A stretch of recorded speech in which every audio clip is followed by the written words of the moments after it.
run through the timeline of events, what we've noticed, what we've heard and seen from police so far. So, Kortney, do you want to talk a little bit about, what happened? Yeah.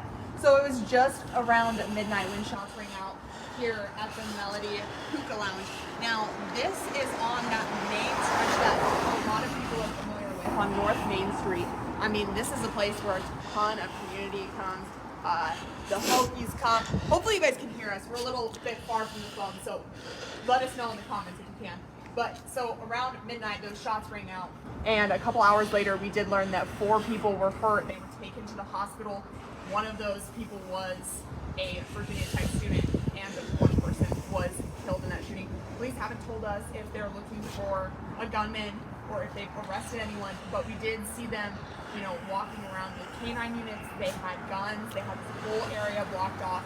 And now we can see a little bit up close as the sun is coming up. We're not going to show you guys this, but it's pretty tough to see. I mean, there's blood on the ground here. The window is shattered. We saw them taking photos of this place and all around it. We saw them digging through the trash, putting down evidence markers. There weren't a lot of people out by the time we got here, but you did talk to one person who was in the area. I did, yeah. There were a lot of police in the area, not so many residents, but I did talk with a couple of Virginia Tech students. One of them said that she was at home when it happened. She, decided to stay in for the night, but she got a bunch of text messages from friends saying that there had been a shooting.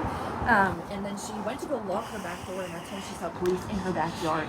They were searching the area for a suspect. They told her that there had been a shooting and that she needed to stay inside and stay safe. So a few hours later, that's when I ran into her. She had gone to the 7-Eleven, which is just about a block away from here. And she said her concern was for the victims, for their friends, their family, because at that point we didn't know how many people had been injured. And of course now we still don't know the identities of the deceased victim and the 4 others who were injured. So it's just a very concerning time for students, for the Blacksburg community, especially on the heels of the Bridgewater College campus shooting, and of course what happened at Tech in 2007, the shooting that killed 32 people. Now of course this situation is very different. It's off campus, it's in downtown Blacksburg, but it's just weighing heavy on the hearts and minds of students who were out at night when this happened. So, well, it's so close to them too, because the campus is right here, and they were put on lockdown. So I can't imagine being a student and being told there was a shooting and we're on a lockdown. Right. It only lasted a couple hours, but that's a good point to mention that we didn't talk about earlier. Virginia Tech did issue a lockdown order asking all students to stay in place, lock their doors. That was lifted about 3:30 in the morning.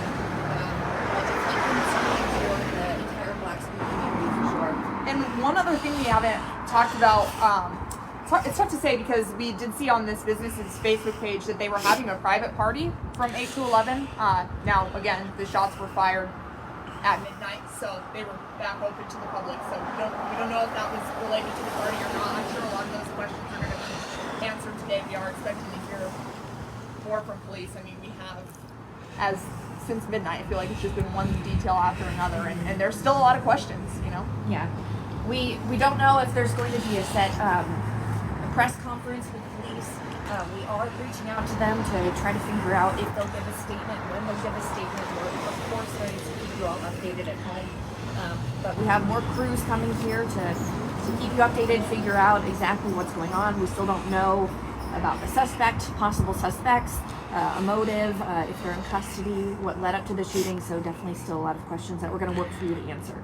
So. And like you said, this area is it's open here. So they were asking you to stay away, but we know this is a pretty popular part of town. So I think that covers it. Yeah. That's it, right? Yeah. Thank you guys for tuning in. Of course, stay with us on air and online, and we'll definitely keep you updated.